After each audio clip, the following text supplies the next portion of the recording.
What's up, everybody? Welcome to Podcast Now. I'm Alex, and in this video, I want to rank my top 20 games of 2025. I've played so many phenomenal games, and it's why I like doing my own game awards. I like to try to highlight as many games as possible, versus one or two. Now, here's the deal. I've played over 30 new releases, so I tried to get it down. If I'm not really connected to a game, why throw it on a list like this? So we're going to cut it off at 20, even though I played about 10 more. And I want to kind of say right up front, a game like, say, Hollow Knight Silksong, you're not going to see on this list. And from that game and any other game like it, you can just imagine I either didn't play it or I didn't play enough of it. With Hollow Knight Silksong, I did buy it day one, but I didn't play it enough to, I think, really appreciate it and really be able to put it, say, like in a top 10 situation. So these are games that I just feel very confident in what I'm about to say. Okay, so here we go. Starting at number 20, we have Metal Gear Solid Delta Snake Eater. This is one I wanted to purposely put at number 20 to kick off the list, but also to say, is this an amazing game? Yes. Is it one of gaming's all-time great games? Yes. So shouldn't it be higher, you might ask? Yeah, I have like a personal rule I hold myself to where if you're remaking and the game is like a one-to-one remake, which is what we got with Metal Gear, basically everything has already been done. You know what I mean? The story is phenomenal, but the story was written 20 plus years ago, right? The characters are phenomenal. It was written 20 plus years ago. So in a way, it's not a 2025 game. What makes it a 2025 game is the looks, right? Overhauling it, new engine. It looks modernized, and they did do an overall very good job. There was a couple stuttering issues. It couldn't really handle, I think, like the motorcycle chase stuff towards the end of the game, but overall, a very good remake. Kind of one that doesn't happen all that much, a literal one-to-one, right? And most times remakes change things. That also takes some guts to say, hey, no, we believe in the original. We're not going to make Hideo Kojima fans mad. We're just going to do it right by the original game. And they did it. So I'm not going to put it any higher because it's not really, the most original game because it just isn't. But it is a phenomenal game. So I wanted to include it in the top 20. Okay. Number 19, Mario Kart World. This is one that, obviously had so much backlash and back and forth on social media. What I end up thinking of this game is it's just like a rock-solid video game. It kind of drove my decision in a lot of ways to get a Switch 2, and am I really pleased with that decision? Not really. I think, of course, with financials and the way that RAM and all this stuff, the way components are, it was probably the right idea to get the Switch 2 right away. But look, Mario Kart World is a lot of fun. I've had fun playing this with my family, my wife and daughter. The weekend I think it came out, we played every single map. To the negative of the game, I haven't actually played it all that much. We play it as a family, like one entire day. Like we dedicated an entire day to this game.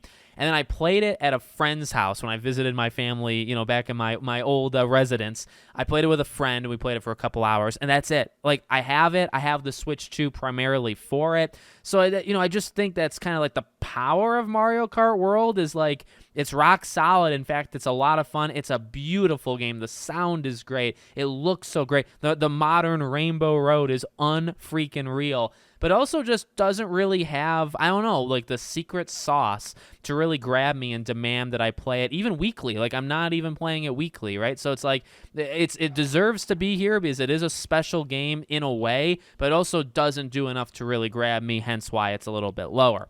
Okay, number 18, I put Assassin's Creed Shadows. This might be where I officially start making people mad.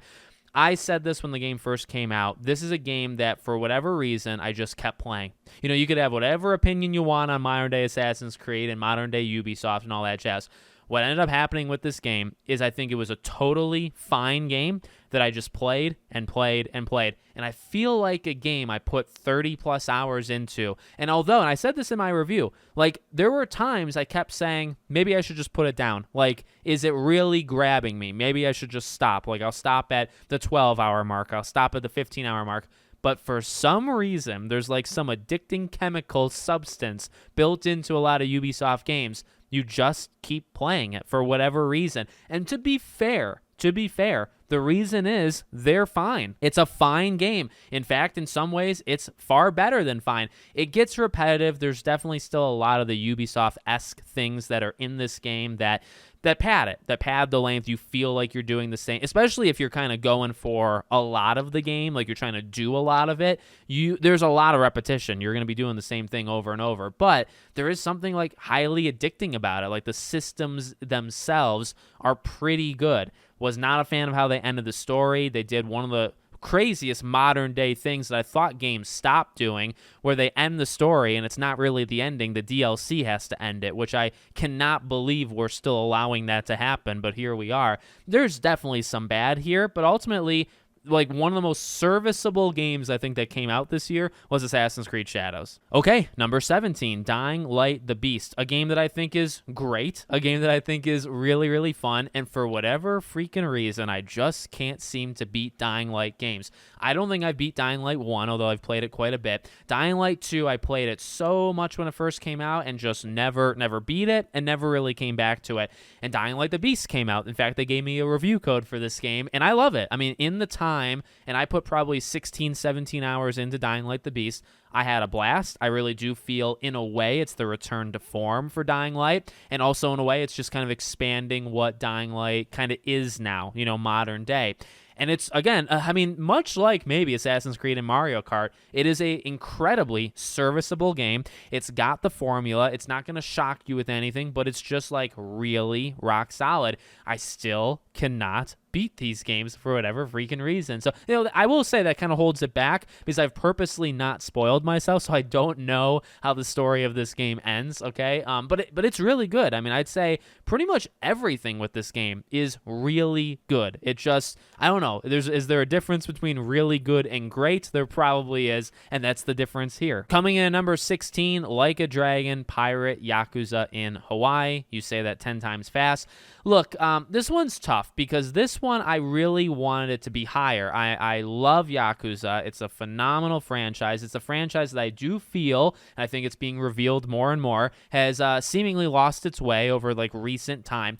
But it's a franchise I'm always going to love, and it's when you bring back Goro Majima, I'm in. And I played this game in Japanese because I just feel like that's the only right way of playing it. No, it was a blast. This game really was a blast. It's just me wanting more. And that's kind of why I wanted to lead it off the way that I did. Basically, when a Yakuza game comes out, I'm kind of expecting in my head, like, it's going to be a top 10.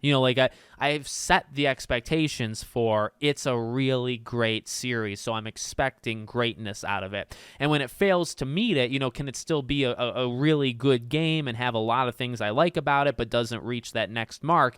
That's pretty much what we have here. We have a story that it had its moments. I think the ending scene is actually very, very powerful. I kind of wish we had more of those. The gameplay itself, it back forth. We have turn-based. We have more of like the brawler stuff, back and forth. I really like the gameplay. The pirate ship stuff, it's not as in-depth as I thought it would be or wanted it to be. At the same time, it's highly addicting, and they've had a lot of these mini-game, like trial and tournament type, elements that they put into a lot of the recent games that are just so good, so addicting, so kind of grindy, like you're always grinding for the highest level for characters or whatever the case might be. I platinumed Pirate Yakuza in Hawaii. I think it's one of 2 or 3 platinums I got the entire year. I really don't platinum as many games as I used to. I platinumed this game, and so I really got to experience all of it. And again, it's a blast. It does a lot of things right. Some things were not as in-depth as I wanted, but they were still fun. The story was solid, but I kind of wanted more. And a lot of the stuff was like that, right? Where it's like, okay, this is good. This is an acceptable standard that I think would be totally fine by most people, but I'm waiting. Does the game ever take that next step? And sadly, I will say the game does not. Okay, number 15. You might be shocked for this one, and maybe all of these at this point are shocking. Number 15, SpongeBob SquarePants Titans of the Tide. I said it when the game came out. This was a top half of the year game for me, and by God, I think I did it. Because if I played 31 games, this is the top half officially. I guess even technically 30. This is a great game. It's a great game. It's a great SpongeBob game. But I say it in that order on purpose because it is a great SpongeBob game. In fact, it is one of the best SpongeBob games, period. It might be number 2. It might even be number 1. but it's not just like putting it in a SpongeBob category is not really fair to it. It's a great platformer. It's got the fighting elements. It's got the modern day, like being able to swap on a dime, like when you're going back and forth, SpongeBob Patrick. The game is so much fun. It's got a really solid, like you're not playing a SpongeBob game to be blown away by like game of the year level story writing, right? I don't think anybody's doing that. It's a fine story. It's got the great characters. It's got the comedy. I laughed a few times. It's got great locations. It's got callbacks. It's got new stuff. It does new things with SpongeBob games that you've never seen it. I've mentioned in my review, there's a moment that I still don't want to even spoil now. There's a moment towards the end that reminded me of God of War 3. Now, yeah, I know that game's 16 years old, but isn't that a good thing when you compare it to God of War 3? There's a moment in this game that reminded me of God of War 3, and I couldn't believe it. I couldn't believe they did something like that, and it's not what you think, by the way. Don't get sick on me. It's not what you think, but it is super, super cool for a SpongeBob game. So it's an awesome game. I highly recommend this game, not just to SpongeBob fans, but for platforming fans, to be honest with you. Okay, number 14, and I kind of had trouble placing this game, but ultimately I feel like this is a good spot. Doom: The Dark Ages. And the reason I had trouble placing it is like, what do you do with a game that, kind of like I just mentioned, I would say with Yakuza, I would say actually there's a few things that are similar there. They've set the bar so high. Actually, I would say probably higher than like the example of Yakuza. Doom and Doom Eternal, like, come on, what can you say, right? In fact, I've done retrospectives on those in the past couple of years on my third channel. You can check them out. I've said a lot on those games. They're very special games. They're amazing games. So what do you do when a game like The Dark Ages comes out that really does try to be different, changes the pacing, changes the... changing the pacing is already a lot, right? Changing the feel. You just feel different. This is a game that is not so run and gun. This is a game where you stand and you freaking fight, right? You toss your shield, you take in shots, you're absorbing things. It's a very different feel to what we've experienced with the last two. And as I said, when Doom: The Dark Ages came out, it is my least favorite. But it's also, again, like this is kind of the spot we're in on this ranking. Does that mean it's bad? No, heavens no. It's a great game. Doom: The Dark Ages is a fantastic game even.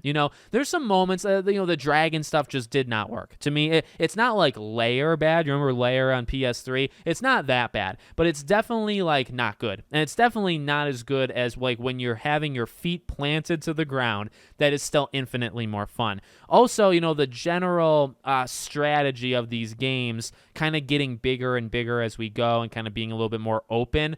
For a game like Doom: The Dark Ages, I do respect the, being able to go around and collect stuff and kind of literally wipe a map clear, right? Like 100% an area.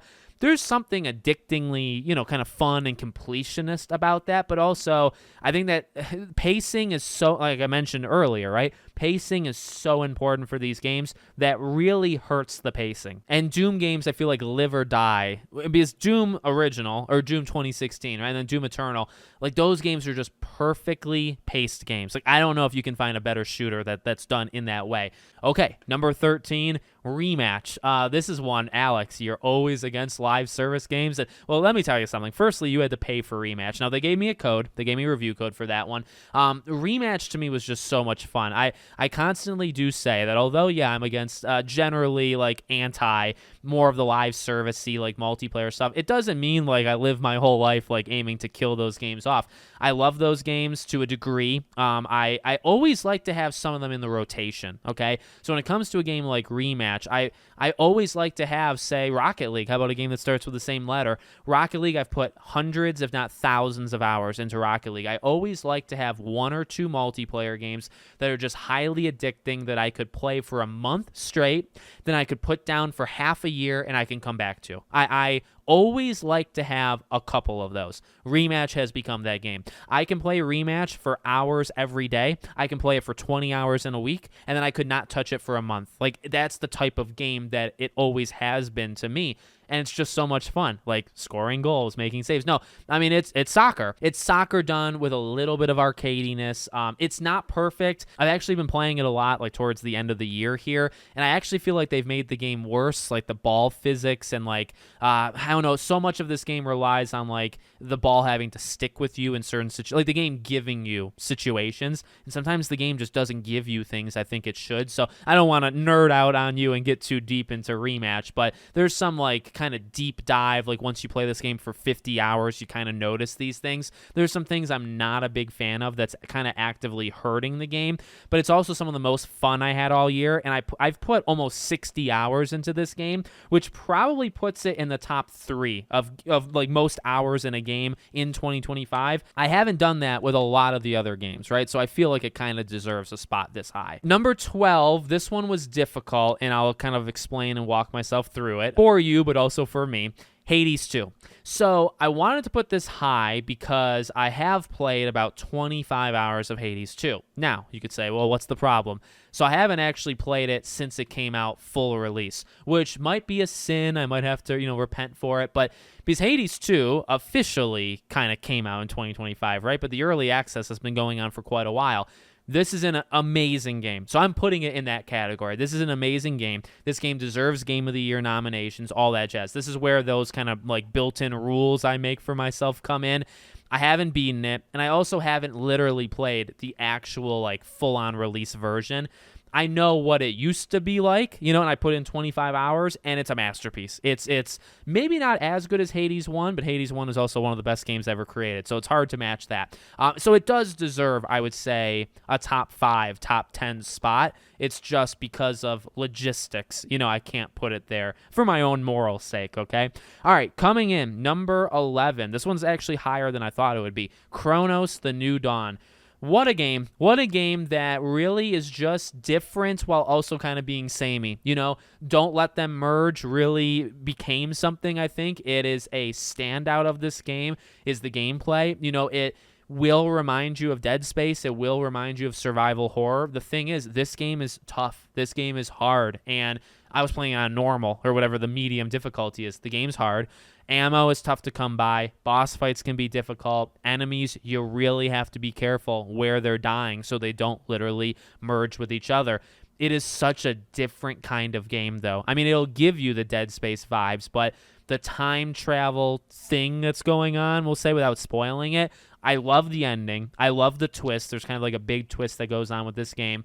It's really good. It's very different. I'm very happy Bloober Team did something like this because Bloober Team obviously did so well, I think, with Silent Hill 2 Remake, but very iffy with their own games. When it comes to Layers of Fear probably being the last really good one, and then, they've done the Medium, and just they haven't had any sort of success or string of successes with their own stuff. Kronos, like, it's not out there selling 5-10 million units. Kronos, I think, crossed like 500,000 units sold, and they like threw a party over it. And it's just, that's the type of level of game and the size of the studio we're talking about, but it's very special. It's different while being samey, and it fits into that genre really well. It establishes itself insanely well and insanely quickly. It's meaty. This is not a game that's 2 hours, but it's not 20 hours. It's kind of a perfect length for a game like this as well. So I was really, really impressed by Kronos. I thought maybe it could make a top 10, then I thought maybe it would be lower with all these other games, but I kind of like where it's at. Okay,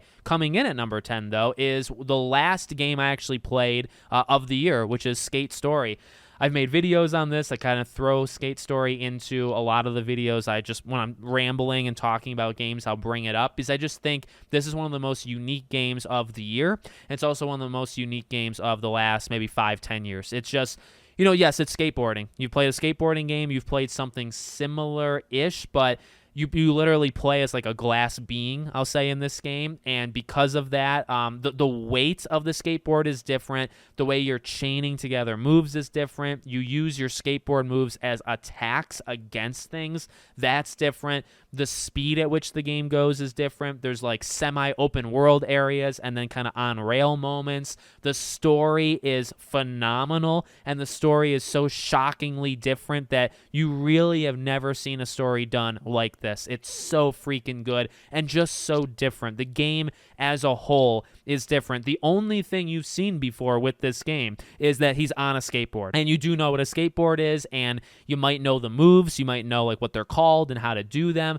but you've never played a game that puts like any of the other elements in like skate. I cannot recommend this game enough. It actually is a testament to the top 10 because this is one of my favorite games of the year. Like, I would be willing to say that. The issue is, I guess then I have to say 9 other games, right, are my favorite games of the year. But I highly recommend Skate Story. Go play it. It's on PS Plus, so go play it. Okay, coming in at number 9, Kingdom Come Deliverance 2. This is another Hades situation where I would say, and kind of like a better Hollow Knight situation. So Silksong, I did play it, but I didn't play it nearly enough to like feel good about putting it anywhere. So Kingdom Come, I think, is just like, I feel very confident in saying Kingdom Come Deliverance 2 is a phenomenal game and one of the better games of the year. Okay, and I think putting it at number 9 would signify that. So I've put in not too many hours, okay? I'm only about 20 hours in. Now, when I originally played this game, I got about 10 hours in. Then I stopped. I just didn't go back into it for whatever reason. I restarted it just this past month, and I passed my original spot, and then I kept going. So I'm working my way through it. I'm not super duper far in, but I feel good about saying, like, the quality is there. This is an amazing RPG. Amazing. The depth and the world and the characters and the way that things can just go. You know what I mean? Like, you think about an outcome in a game that most times games just, they don't let you do. You know, you're too kind of entrapped in the game mechanics. Kingdom Come has none of that stuff, right? You skip a quest, that will come back to haunt you in some way. The quest will still actually happen just without you. And that's just a very early and very simple example, right? The game's phenomenal. The game, I know to many people, it is their game of the year. I know it's in the top 5. I think it would be in my top 5 if I beat it, right? Just for where I'm at, I want to put it in the top 10, give it the love it deserves. But because I beat the other 8, I'm looking at my list actually behind the scenes now. I beat the other 8. I just feel more confident, you know, in talking about them than Kingdom Come. Okay, so let's go to number 8, being Death Stranding 2. This is one that fell, I would say, quite a bit. You know, I would have probably put this in the top 3 or 4 when it first came out, just kind of thinking about it as time went on. Well, and here's the thing. It's not to say, like, as time went on, the game's just, like, terrible now. No.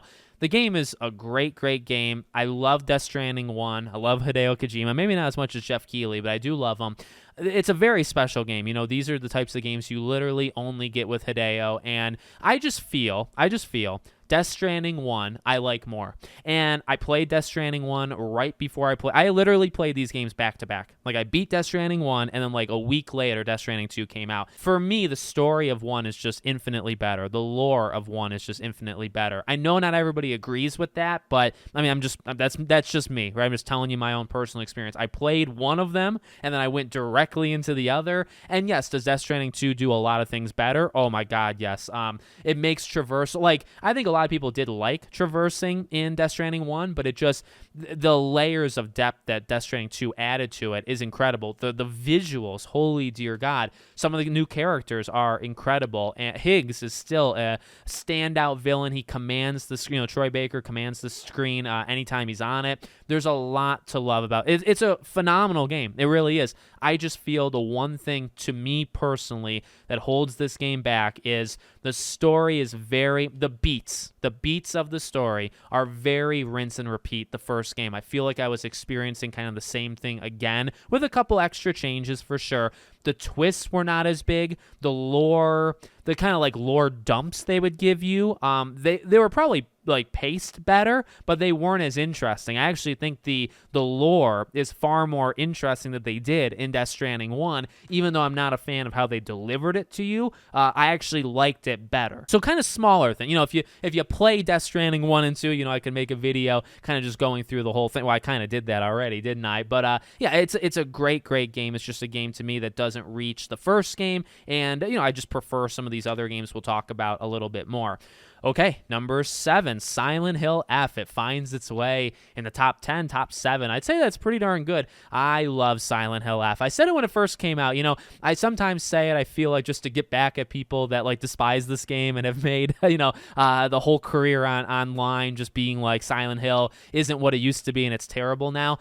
Okay, granted, there's not that many people that say that. There was a big movement, I would say, when Silent Hill F came out, but no, Silent Hill F, I just really liked it. Here's the thing with Silent Hill F, okay? I sucked at the gameplay, and I will be man enough to say this. I was pro try new gameplay, okay? You can watch my 30 videos on this game. Leading into it, I was saying, go for it, you know? What is Silent Hill gameplay anyway, right? It's never really been all that good. You can try whatever you want, and guess what? If it fails, it fails. If it works, you found a new gameplay style.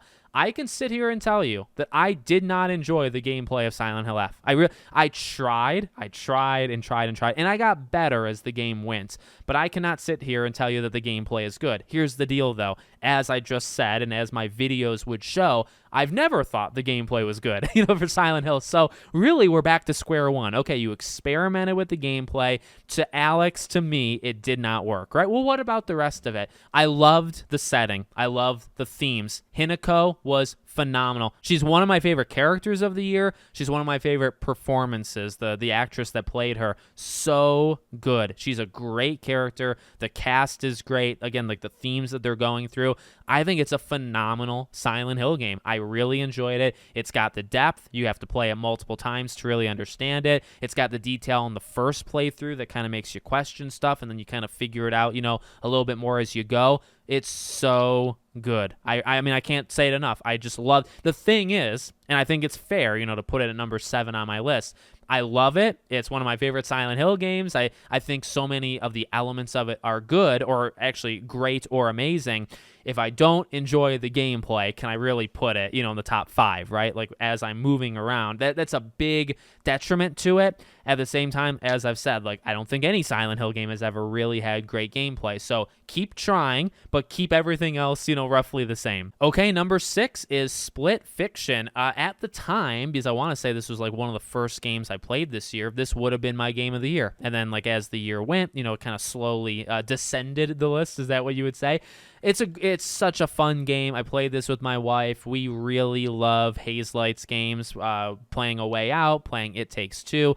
Split Fiction's so good. I mean, it's actually quite easy. Split Fiction, I think, is the best, the absolute best of It Takes Two in terms of the gameplay.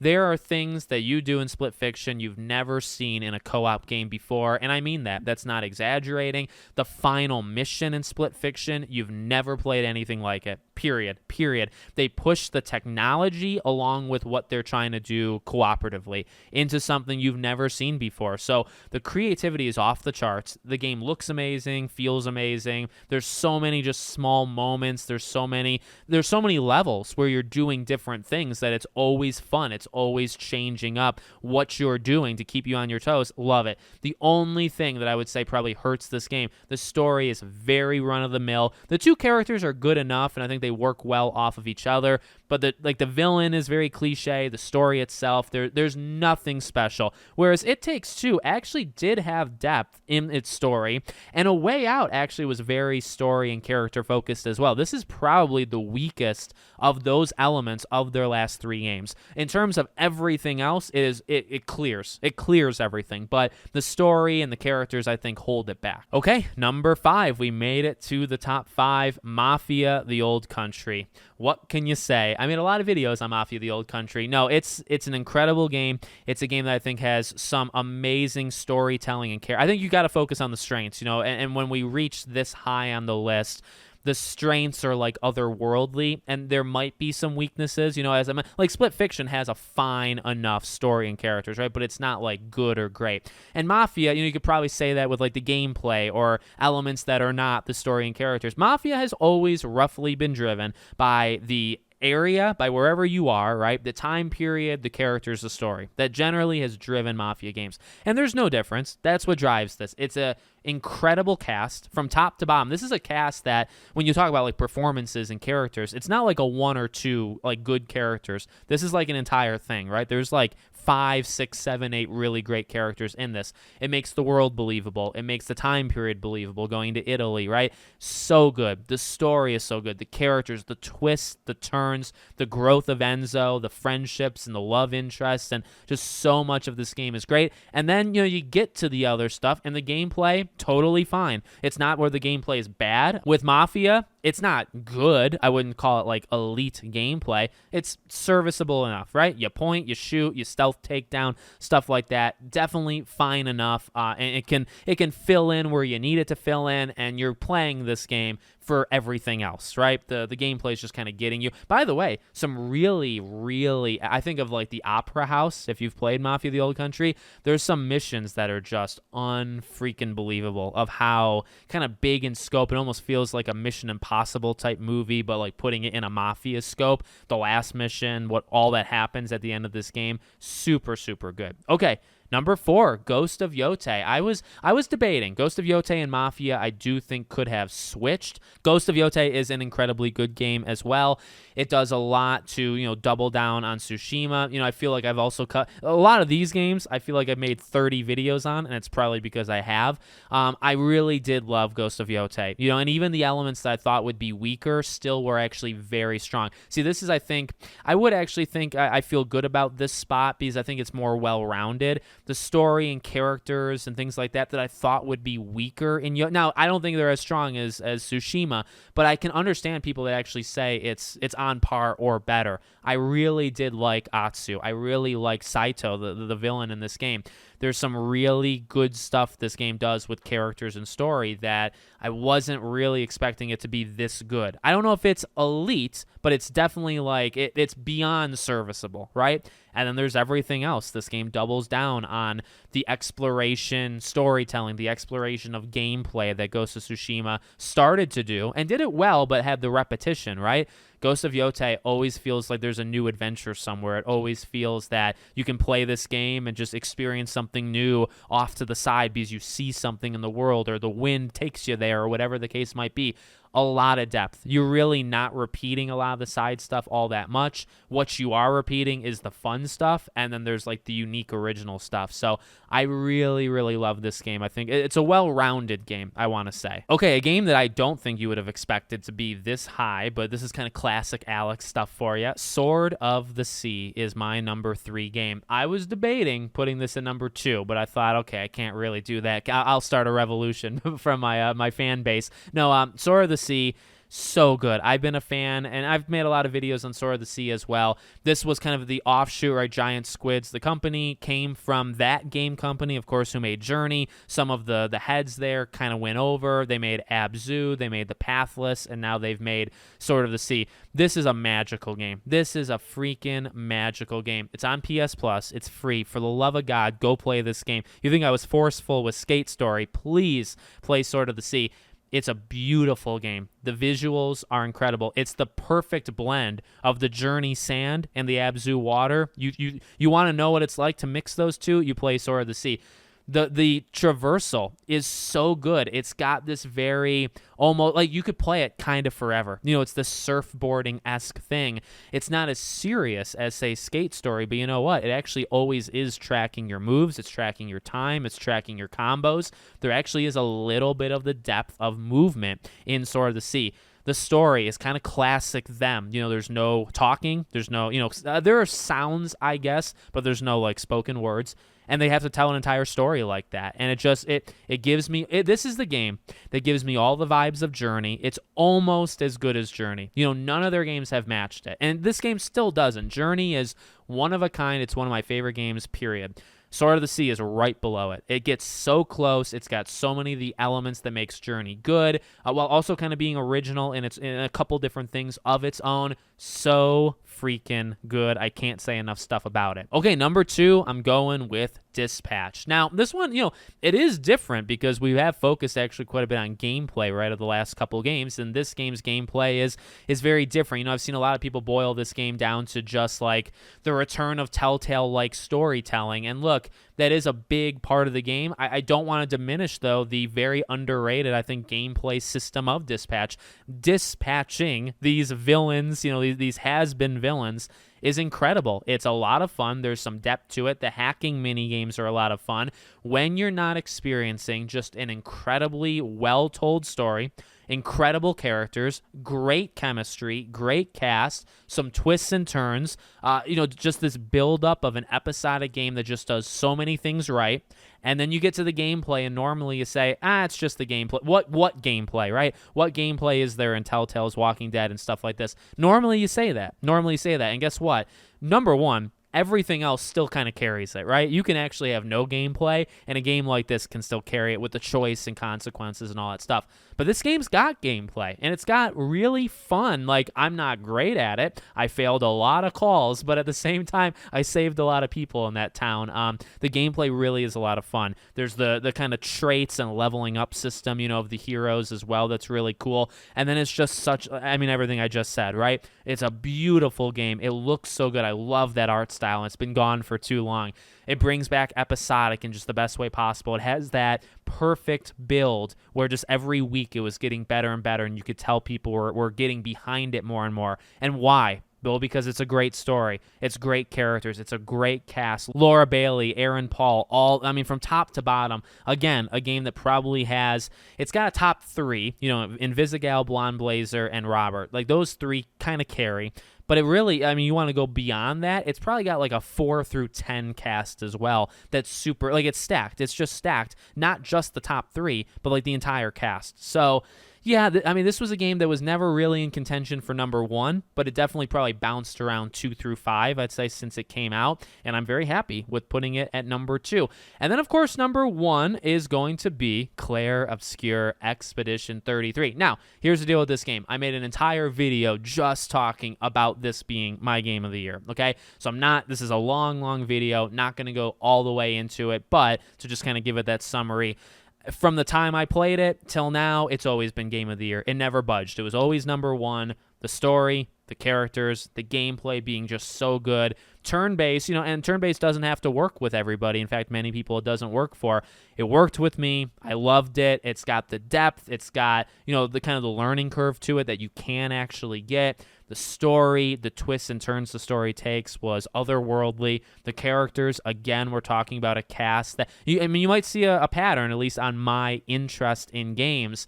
If a game gives me like 6 lovable characters, it's going to be high on my, Because most games can only give you like 1 or 2. But you give me a game that's got like 3, 4, 5, 6, 7 amazing characters, probably a sign of a really good game, at least by my standards. So, characters incredible, story incredible, visuals, oh my dear God, the emotion that it plays around with you with, the making it brand new. Dispatch had that. There's several games here that are original games, right? Skate Story is a good example.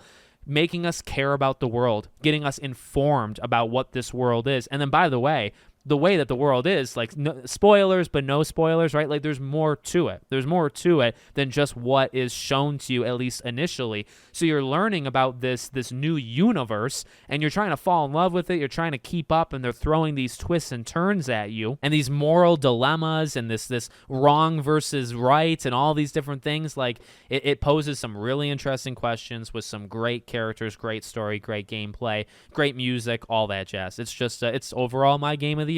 I went more in depth with it in the video, like I said. So there you go, my annual top 20 in this case. Let me know what you guys think. Make sure, as always, you're subscribed to the channel, bell icon turned on, and I hope to see you all on the next one.